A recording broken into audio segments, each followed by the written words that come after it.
Hepinize merhabalar efendim. 26 Ocak Pazartesi 1 Şubat Pazar haftasına hoş geldiniz diyorum. Açık konuşacağım. Bu hafta gökyüzü öyle idare ederiz demeyecek bize. Bu hafta bir eşik var biliyor musunuz?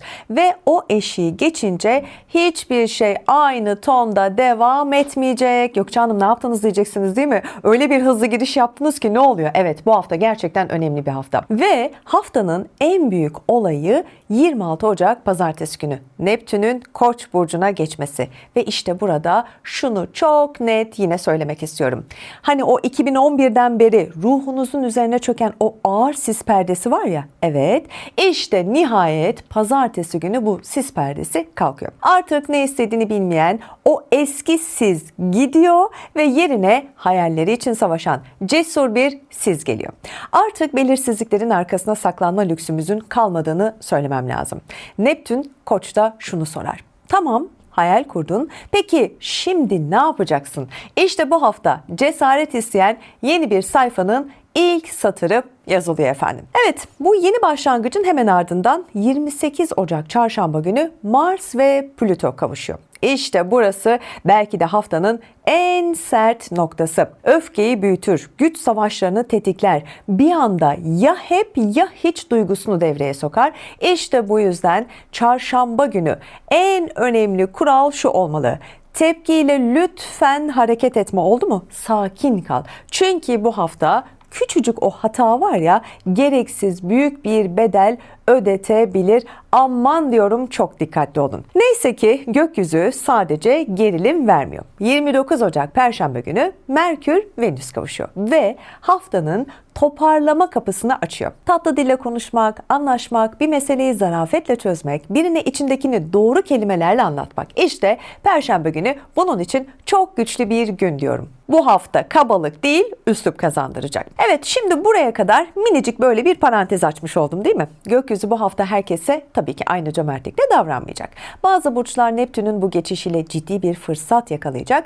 Bazı burçlarsa haliyle Mars Plüton'un o sert enerjisini yememek için haftayı daha stratejik yönetmek zorunda diyorum. O yüzden burçlara geçtiğimde hem kendi burcunu hem de yükselen burcunu mutlaka izlemelisin, olur mu? Peki şimdi ne diyeceksiniz bana? Tabii biliyorum soracağınız soruyu. Yükselen burç nedir Gökçe Hanım? Hala izlemeyenler varsa bakın, linkini buraya bırakıyorum. Yükselen burcun neden önemli olduğunu videomu izledikten sonra daha net karar vereceksiniz. Evet, yorumlar kısmında da şöyle işaret edeyim. Yorumlar kısmında da bulabileceğinizi de bir kez daha söyleyelim. Şimdi hazırsanız o halde başlıyorum. Her zaman olduğum gibi ilk durak Koç burcu. Sevgili Koç ve yükselen Koç. Evet, bu önemli ve kritik haftada bakalım sizleri neler bekliyor. Sevgili Koçlar, bu hafta gökyüzü size artık başkalarının senaryosunda figüran olmayı bırak, başrol sensin diyor. 26 Ocak Pazartesi günü Neptün'ün sizin burcunuza o tarihi geçişiyle beraber ruhunuzu esir alan o hani acaba yanlış mı yapıyorum korkusu var ya, işte bu buharlaşıp gidiyor. Haftaya başlarken sadece iş yerinde değil, sabah aynaya baktığınızda bile kendinizle ilgili yeni bir keşif yapabilirsiniz. Belki yıllardır cesaret edemediğiniz o radikal saç değişimine bile karar vereceksiniz. Bakın, çok net söylüyorum. Belki de hayır diyemediğiniz o sömürücü akrabanıza karşı ilk kez net bir duruş sergileyeceksiniz. Net söylüyorum, bu hafta Koçlar için zafer haftası, ama tabii ki bu zafer her zaman olduğu gibi böyle milli piyangodan çıkıp gelmeyecek size.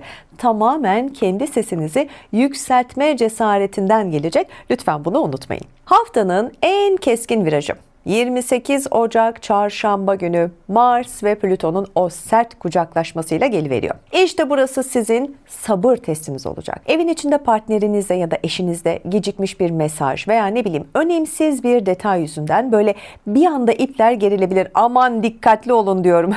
Bilin ki o an çıkan o tartışmanın sebebi aslında o günkü olay değil, bir süredir içinizde atıp yuttuğunuz o meselelerin patlaması olacak. Aman lütfen çok ama çok dikkatli olun, olur mu? Neyse ki 29 Ocak Perşembe günü Merkür ve Venüs'ün el ele vermesiyle gökyüzü size o beklediğiniz altın anahtarı sunuyor. Perşembe günü eğer bir küslüğü bitirmek, birini ikna etmek ya da aşk hayatınızda adını koyamadığınız o belirsizliği artık bir sonuca bağlamak istiyorsanız çok doğru zamandasınız. Düğümler bir bir çözülüyor. Evet sevgili koçlar, bu hafta sadece hızlanmıyorsunuz, aynı zamanda nereye gideceğinizi de çok net bir şekilde kesinleştiriyorsunuz. Evet, geldik boğaya. Sevgili boğa ve yükselen boğa, 26 Ocak Pazartesi 1 Şubat günleri sizi neler bekliyor? Şimdi sevgili boğalar, bu hafta gökyüzü sizin için ne diyor biliyor musunuz? Büyük temizlik alarmı veriyorum diyor. Ama işte bu temizlik sadece böyle dolap içleriyle sınırlı olmayacak. 26 Ocak Pazartesi günü Neptün'ün Koç burcuna geçişiyle birlikte içinizde taşımış olduğunuz o görünmez yükler var ya, artık size değil mi ağır gelmeye başlıyor. İşte Pazartesi günü itibariyle sabrınızın yönü değişiyor. Sizi yoran insanları, dağınık düşünceleri, neden hala sırtında taşıyorum dediğiniz o sorumlulukları hayatınızdan o kadar kibar ve nazikçe eleyeceksiniz ve çıkartacaksınız ki zihniniz ancak düzen kurduğunuzda rahatlayacak. Lütfen bunu unutmayın. Yani böyle bir çekmeceyi toparlamak bile size bu hafta olabildiğince iyi gelecek. Ve geldik yine haftanın en sert virajına. Bu tarihi unutmayın. 28 Ocak yani çarşamba günü. Mars Plüto kavuşumuyla geliyor. Evet, bunu artık öğrendiniz bu hafta. Evet, oldukça etkili. Evet, sizi biraz konfor alanınıza ve iş tarafınızda zorlayacak bir dönem. İş yerinde üzerinizde yıkılmaya çalışılan bir iş varsa, sizi sıkıştıran bir yönetici ya da sınırınızı zorlayan bir iş arkadaşıyla karşılaşabilirsiniz. Sakın oyunun içine çekilmeyin, olur mu? Bu hafta ezilmeyeceksiniz ama sertleşmeyeceksiniz de, sadece çok net olmanız gerekiyor. Evet, önemli bir hafta demiştim değil mi? Şimdi para tarafına bakalım. Böyle market fişleri, küçük abonelikler, ama ne olacak deyip böyle yapılan ufak harcamalar var ya, bu hafta daha görünür hale gelecek. İşte bu farkındalık haftanın sonunda sizi daha kontrollü ve daha bir rahat noktaya taşıyacak gibi görülüyor. Siz de harcamalarınıza biraz dikkat edin. İlişkilere bakalım şimdi.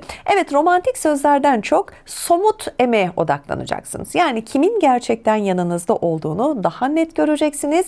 Gereksiz yüklerden huzurla uzaklaşacaksınız ve gerçekten de keyif alacaksınız bu durumdan. Ve geldik 29 Ocak Perşembe gününe. Şimdi Merkür-Venüs kavuşumu gerçekleşecek biliyorsunuz ve bu durum size beklediğiniz netleşmeyi nihayet getiriyor diyebilirim.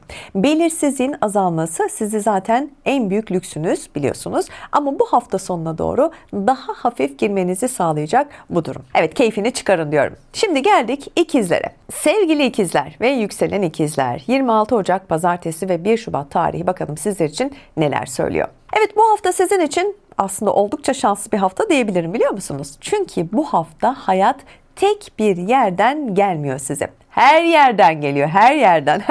Telefonlar susmayacak. Bir şeyler böyle üst üste biniyor. Planlar değişiyor. Biri arıyor, biri yazıyor, bir haber geliyor ve bu yoğunluk sizi inanın yormuyor. Tam tersine sizi olabildiğince canlandırıyor. Şimdi 26 Ocak Pazartesi itibariyle evet bir şeyler netleşiyor. Bu hafta ikizlerin şansı hareketin içinde. Biliyorsunuz biz oldukça hareketli burçlarızdır. Bir yere gidiyorsunuz, birini görüyorsunuz ya da bir şey duyuyorsunuz ve ne oluyor biliyor musunuz? Taşlar tıkır tıkır yerine oturuyor sizler için. Özellikle bakın, altını çiziyorum. Pazartesi ve salı günleri uzun zamandır aklınızda olan bir görüşme gerçekleşebilir. Hani şunu bir konuşalım dediğimiz bir konu vardır ya, ama hep böyle ertelenir. İşte o meseleler bu hafta konuşmayla netliğe kavuşacak diyorum. Evet, haftanın ortasına geldiğimizde yani 28 Ocak Çarşamba günü Mars Plüto kavuşumu devreye giriyor biliyorsunuz ve burada ikizlerin sınavı çok net olacak. Bu hafta yanlış bir kelime, yanlış bir ton, gereksiz bir gerilim çıkabilir. Aman dikkat edin ağzınızdan çıkan o sözlere ve laflara, olur mu? Özellikle çarşamba günü trafikte, kalabalık bir ortamda, aile içinde, iş yerinde beni yanlış anladın cümlesi duyabilirsiniz. Ve geldik haftanın kilit noktası 29 Ocak Perşembe gününe. Şimdi Merkür-Venüs kavuşumu ikizlere romantik konuşma değil sonuç getirecek. Yani bugün beklediğim bir dönüş gelebilir. Bir görüşmenin cevabı oldukça netleşebilir ki bu cevabı bekliyor olabilirsin. Bir teklif masaya gelebilir ya da sen bir şeyi resmileştirirsin ve işin adı resmen konur. Yani Perşembe günü olayın şu sevgili ikizler. Belirsizlik bitiyor, netlik hayatına geliyor. Ve haftanın sonuna doğru geldiğimizde yine çok net bir gündelik sahne var biliyor musun? Bir plan çıkıyor. Yani kısa bir yol, küçük bir kaçamak, ani bir buluşma ve siz o planın içinde kendinizi olabildiğince iyi hissedeceksiniz. Şimdiden bol bol tadını çıkarın diyorum. Evet sevgili ikizler, bu hafta aslında sizde gördüğünüz gibi şans var. Ama bu şansın adı her zaman olduğu gibi yine para değil, aşk da değil. Bu hafta sizin şansınızın adı ne biliyor musunuz? Haber. Yani doğru haberi aldığınız anda bütün haftanın yönü ve seyri tamamen sizin için olumlu olarak değişecek. Evet, yavaş yavaş ilerliyoruz. Geldik şimdi yengeçlere. Yengeç ve yükselen yengeçler. Şimdi bakalım sizleri bu hafta neler bekliyor. Bu hafta sizin için şanslı, evet gerçekten şanslı bir hafta diyebileceğim ama.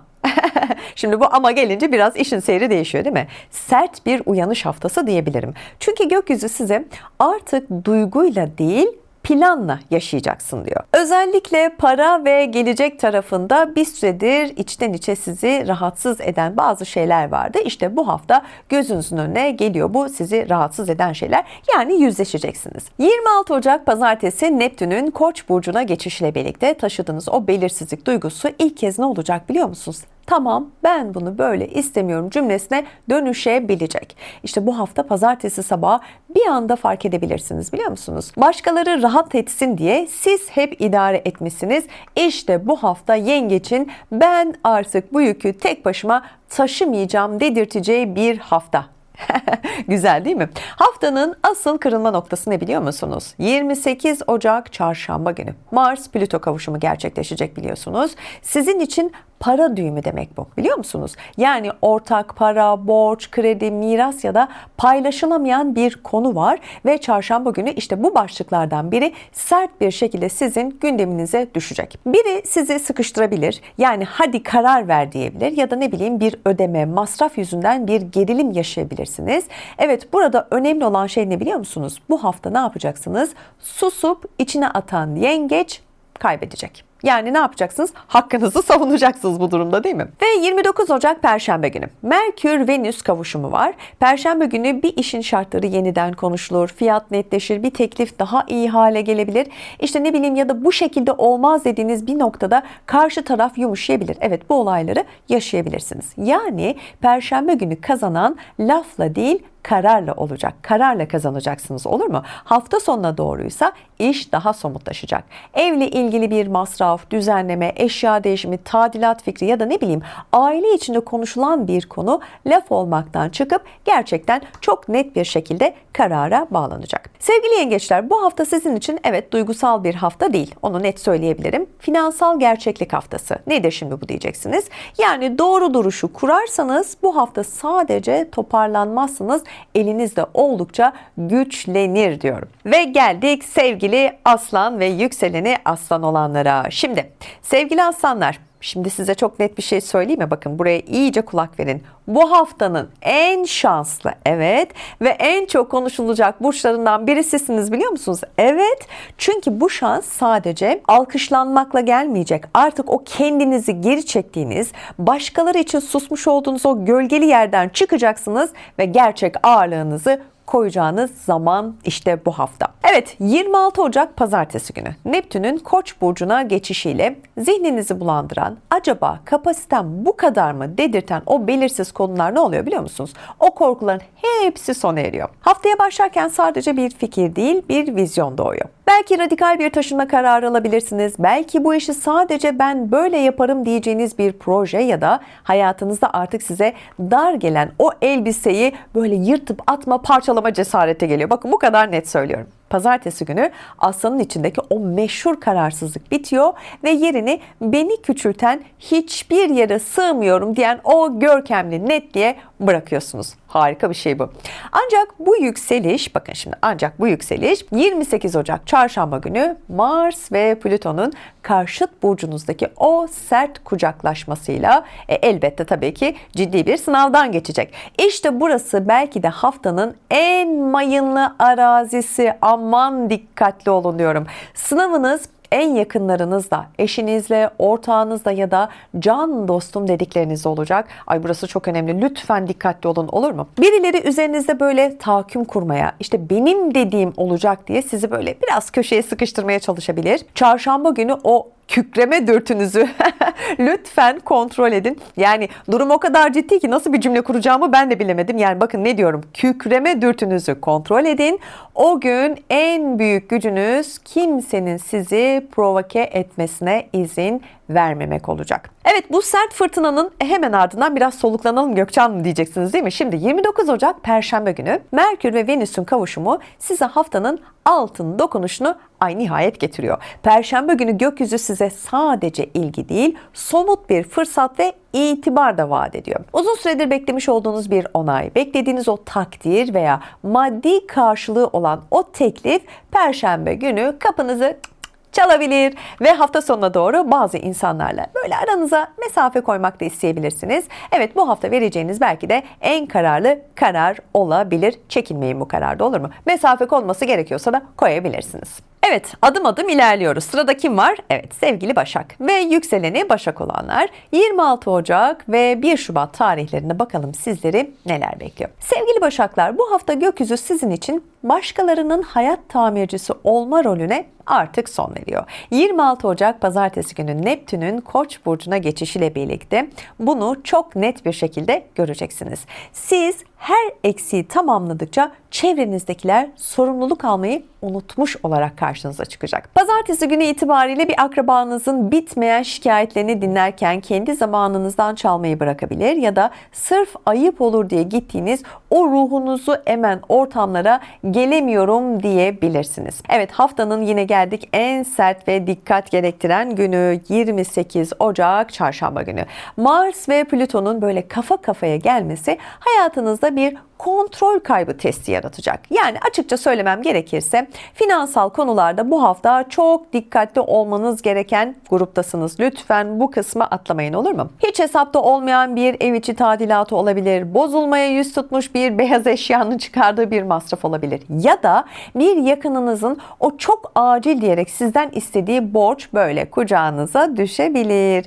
Çarşamba günü o herkese yetmeliyim refleksinizi lütfen durdurun. Çünkü bu hafta eğer sınır koymazsanız ay sonunda kendinizi ciddi bir sıkışmışlığın içinde bulabilirsiniz. Neyse ki 29 Ocak Perşembe günü Merkür ve Venüs'ün kavuşumu o sıkışmışlık hissini dağıtacak. Pratik bir mucize getiriyor diyebilirim. Perşembe günü, çarşamba günü o canınızı sıkan o masrafın bir yolu bulunuyor, biliyor musunuz? Hadi içiniz rahat etsin. Belki bir ödeme kolaylığı doğar diyebilirim. Burayı da böyle özetleyebilirim. Yani biraz rahatlayacaksınız. Hafta sonuna doğru ruhunuzun hafiflediğini, kimin size gerçekten değer verdiğini, kiminse size sadece işi düşünce aradığını böyle bir film izler gibi çok net bir şekilde göreceksiniz. Bazı insanları hayatınızın böyle en arka sırasına itmek bu hafta sanıyorum vereceğiniz en karlı karar olacak. Sevgili Başaklar, bu hafta dünyayı kurtarmayı bırakın. Kendinizi omuzlarınızdaki o gereksiz yüklerden kurtarın. Önce bunu yapın, olur mu?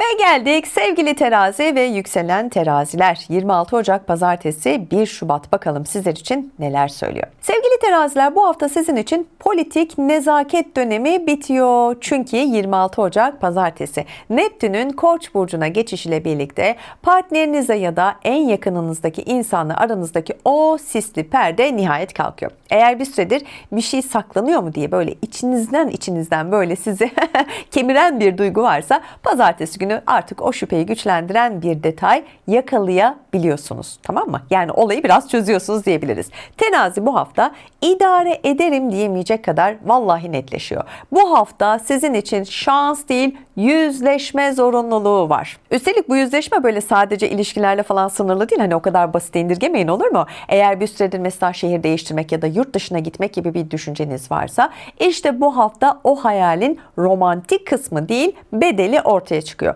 Neyi geride bırakacağım, neyi göze alacağım gibi sorular sizi birazcık sarsabilir. Çünkü bu hafta gökyüzü size hayal satmıyor, gerçekleri gösteriyor.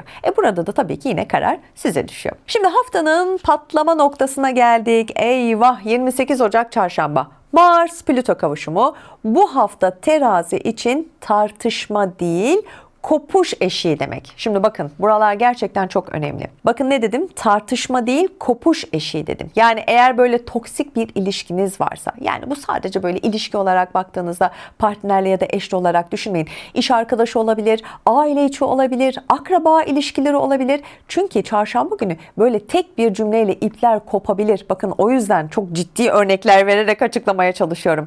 Telefonun engellenmesi, evin içinde bir restleşme, sertleşme, hatta ben bu hayatı artık yaşamıyorum kardeşim diyecek kadar böyle net çıkışlar görünüyor. Evet, bunların hepsi maalesef mümkün. Ve aynı şekilde aile içinde özellikle para, mülk ya da yıllardır süren böyle bir haksızlık konusu yeniden açılabilir ve iş ciddi bir noktaya gelebilir. Aman diyorum, bu hafta terazinin sınavı ne biliyor musunuz? Ya yıllardır sustuğu şeyi söyleyecek ya da artık susmanın bedelini maalesef bedenle ödeyecek. Evet, bu kadar net söylüyorum. Ve haftanın en somut gelişmesi 29 Ocak Perşembe günü geliyor. Merkür-Venüs kavuşumu burada barışma değil ama hak arama ve sonuç alma enerjisi olarak karşınıza çıkacak. Çarşamba günü yaşanan sertleşmenin ardından Perşembe günü bir haber gelebilir ve beklenen bir karar olabilir bu. Beklenen bir onay da olabilir sizin için. Şimdi bazı teraziler için bu ilişkiyle ilgili net bir karar, bazıları içinse ben bu sayfayı kapatıyorum dedirten böyle kesin bir sonuç da olabilir. Hayatınızda eğer kimse yoksa Perşembe günü tanışacağınız kişi masal gibi değil ama gerçek bir yerden gelebilir. Sizi etkileyen, aklınızı kurcalayan ya da ne bileyim hayat yönünüzü değiştiren biri olabilir. Bu küçük, güzel, mutlu anekdotu da araya sıkıştırmış olayım. Hafta sonuna doğruysa kendinizi garip bir sessizliğin içinde bulabilirsiniz. Ama bu sessizlik kötü değil. Tamam, yani bunu böyle düşünmeyin. Bu gereksiz kalabalıklardan, böyle ne bileyim gereksiz ortamlardan uzaklaşmanın aslında size çok iyi gelebileceği bir düşünce. Yani ferahlık hissi diyelim, olur mu? Ve geldik akreplere. Evet, sevgili akrep ve yükseleni akrep olanlar, 26 Ocak Pazartesi ve 1 Şubat günü bakalım sizleri neler bekliyor. Şimdi bu hafta sizin için şüphe haftası değil, kanıt haftası. Çünkü 26 Ocak Pazartesi günü Neptün'ün Koç burcuna geçişiyle birlikte özellikle aşk hayatınızda ve hayatın keyif tarafında böyle bir süredir ben mi abartıyorum dediğiniz her şey netleşmeye başlayacak. Eğer bekarsanız bu hafta biriyle tanışma ihtimaliniz oldukça yüksek ama bu tanışma böyle tatlı sohbet gibi olmayacak. Daha hızlı yakınlaşan, daha güçlü etki bırakan bir enerjiyle geliyor. İlişkisi olan akrepler içinse bu hafta beni seviyor mu sorusundan ziyade beni ciddiye alıyor mu sorusu daha çok gündeme gelecek, olur mu? Haftanın en yoğun enerjisinin olduğu 28 Ocak Çarşamba gününe geldik. Şimdi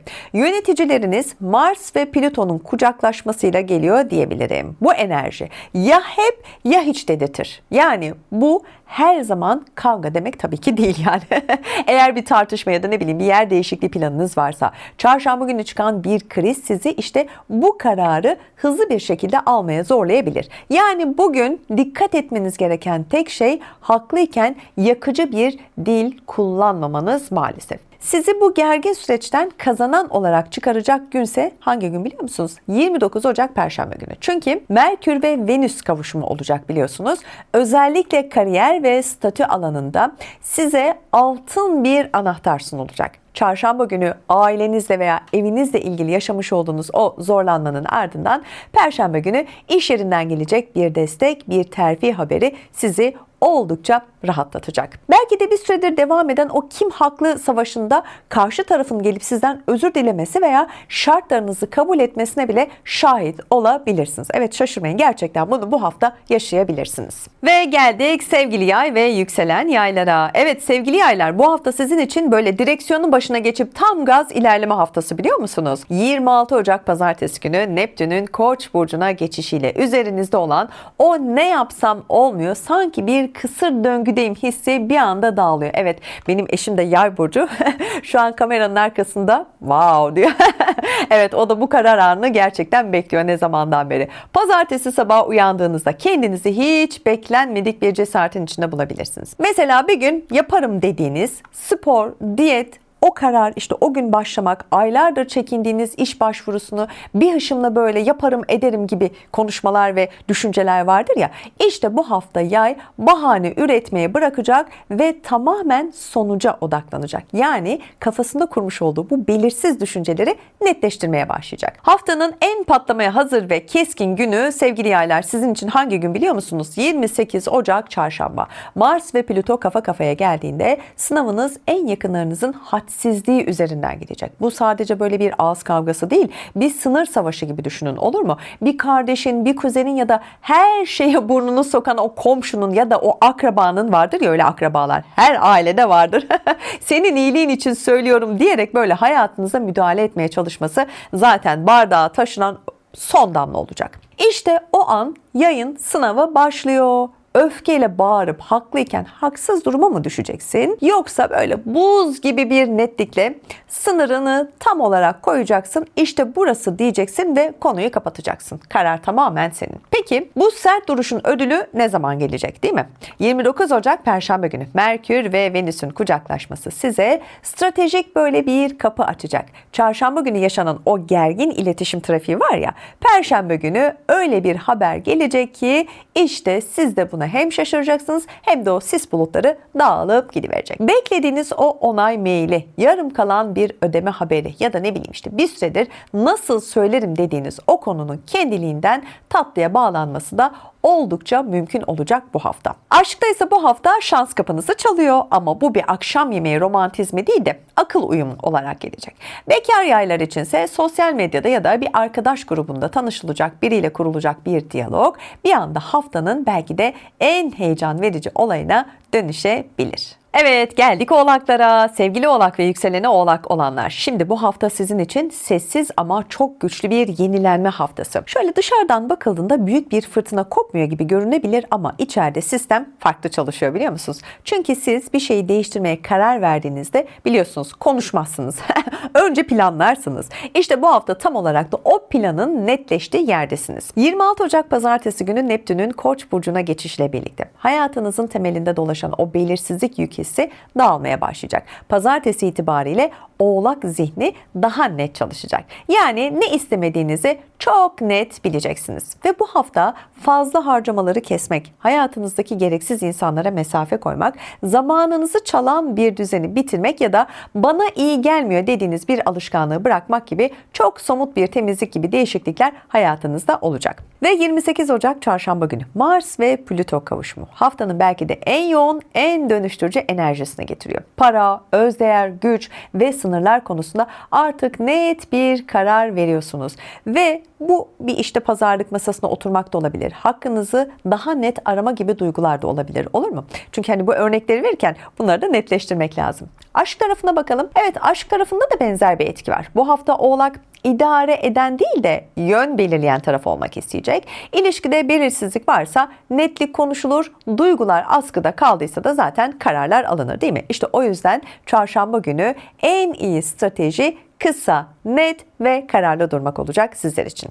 Ve 29 Ocak Perşembe günü Merkür ve Venüs'ün kavuşumuysa haftanın ödülü gibi çalışacak sizler için. Çarşamba günü sertleşen o atmosfer Perşembe günü doğru bir iletişimle birazcık yumuşayacak. Sosyal çevrede destek var ve aşk tarafında ise gösteriş değil, gayet güzel bir uyum var. Hafta sonuna doğru baktığımızda Oğlağın içindeki o tanıdık duygu geri geliyor. Ben bu işi toparladım. Çünkü bu hafta size şunu öğretecek. Hayatı düzene sokmak, her şeyi kontrol etmek demek değildir, değil mi? Gereksiz olanı çıkarmaktır. Evet, adım adım ilerliyoruz ve geldik Kova'ya. Sevgili Kova ve yükselen Kovalar. Şimdi 26 Ocak Pazartesi ve 1 Şubat haftası bakalım sizler için neler söylüyor. Bu hafta sizin için ya tam bağımsızlık ya da teslimiyet haftası, biliyor musunuz? 26 Ocak Pazartesi günü Neptün'ün Koç burcuna geçişiyle para trafiğinizdeki o elini nereye atsam kuruyan, bereketi kaçan döneminiz var ya, işte o döneminiz bitiyor. pazartesi günü masaya şu soru düşecek. Bakın çok net söylüyorum. Ben bu kadar çalışıyorum, param nerede?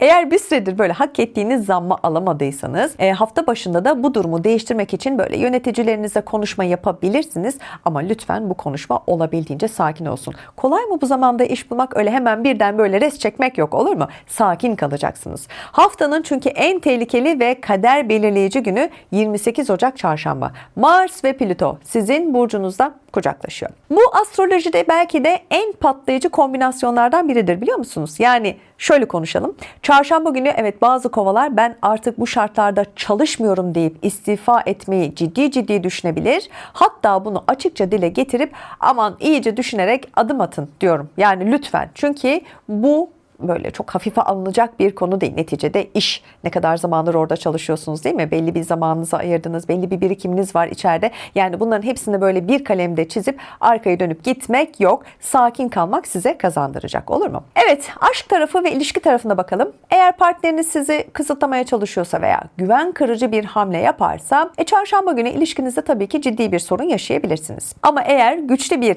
temeldeyseniz, yani sağlam bir temeli varsa bu ilişkinin, bu enerji hadi artık evlenelim ya da ne bileyim beraber yaşamaya başlayalım kararına bile dönüşebilir. Yani ortası yok, ya kopacak ya da büyüyecek ilişki, olur mu? Sizi bu fırtınanın içinden çekip çıkaracak, cebinizi ve kalbinizi ferahlatacak gün 29 Ocak Perşembe günü. Merkür ve Venüs el ele veriyor. Çarşamba günü kopardığınız o fırtınanın meyvesini Perşembe günü topluyorsunuz. Beklediğiniz o toplu para, satıştan gelecek komisyon ya da ne bileyim yeni bir iş teklifi tam da bu Perşembe kapınızda olacak. Evet, aşkta eğer çarşamba günü yıkılmadıysanız Perşembe günü partnerinizden hayatınızın belki de en romantik ve en dürüst teklifini alabilirsiniz. Bekar kovalar içinse bugün arkadaşım dediği biriyle aniden böyle aşka yelken açma günü diyebilirim, biliyor musunuz? Hafta sonu belki hafta içi vermiş olduğunuz o büyük savaşların ardından gelen zaferi kutlayacağınız bir hafta olacak diye noktalayalım. Ve geldik serimizin son burcuna, balık burcuna. Evet, sevgili balık ve yükselen balıklar. Şimdi bu hafta sizde akışa bırakma dönemi kapanıyor. Yani kontrol bende dönemi başlıyor. 26 Ocak Pazartesi Neptün'ün Koç burcuna geçişiyle birlikte özellikle para ve günlük düzen tarafında daha gerçekçi davranmaya başlayacaksınız. Pazartesi ve Salı günü şunu fark edebilirsiniz. Karttan çektiğiniz o küçük harcamalar, birikmiş bir süredir sonra hallederim dediğiniz o masraflar var ya, üst üste gelmiş bir halde görebilirsiniz. İşte bu hafta para yok değil de para yönetimi sizin için gündem olacak. Yani bir alışverişi iptal etmek, gereksiz siparişi kısmak ya da bir borcu yapılandırmak gibi bir durumlar için aslında oldukça doğru bir zaman diyebilirim. Ve 28 Ocak Çarşamba Mars-Plüto kavuşumu sizin kariyer ve otorite alanınızda oldukça sert çalışıyor. Yani patron, yönetici, iş düzeni, görev dağılımı veya ne bileyim işte sorumluluklar. İşte burada bir şeyler gerileyebilir. Çarşamba günü toplantıda sözünüz kesilebilir. Emeğiniz görmezden gelinebilir. Hakkınız yenebilir. İş değişikliği düşüncesi, görev değişimi, yeni bir iş başvuru yapma fikri bu hafta evet biraz tetiklenebilir. İşte burada kritik olmanız gereken yer şu. Çarşamba günü ani kararlar vermiyoruz, tamam mı? Çok net bir tavır, bakın söylüyorum. Ani kararlar yok. Tartışmaya girmeden sınır koyarak ilerlemek sizi daha net koruyacaktır. Ve geldik 29 Ocak Perşembe gününe. Şimdi Merkür-Venüs kavuşumu haftanın belki de en tatlı ve en kolay çözülen günü diyebilirim. Çarşamba o gergin olan iş konusu vardı ya, işte Perşembe günü daha yumuşak bir konuşmayla biraz daha toparlanacak hale geliyor.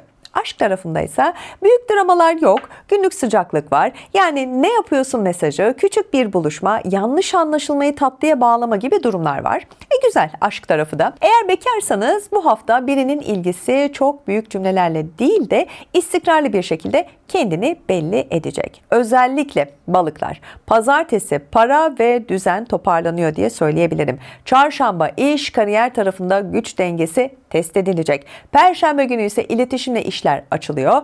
Bu hafta sizin için belki de en doğru hareket duyguyla değil planla ilerlemek. Bu hafta gökyüzü çok net konuşuyor. 26 Ocak Pazartesi Neptün'ün Koç'a geçmesiyle içindeki başlasam mı dediğin şeyler hız kazanıyor. 28 Ocak Çarşamba Mars-Plüto kavuşumuyla sabrını taşıran yerlerde net kararlar alacaksın. 29 Ocak Perşembe Merkür-Venüs kavuşumuyla da işler tatlıya bağlanıyor. Doğru bir konuşma, doğru bir mesaj, doğru bir fırsat kapıyı aralıyor. Eğer bu haftalık yorumlar sana iyi geldiyse videomu beğenmeyi unutma ve tabii ki kanalıma da abone olmayı. Çünkü kanalıma abone ol ki her hafta gökyüzünü burada birlikte konuşalım. Senin bu hafta en çok neye tamam dediğini gerçekten çok merak ediyorum. Yorumlara yaz, birlikte değerlendirelim, olur mu? Haftaya görüşmek üzere. Hoşça kalın.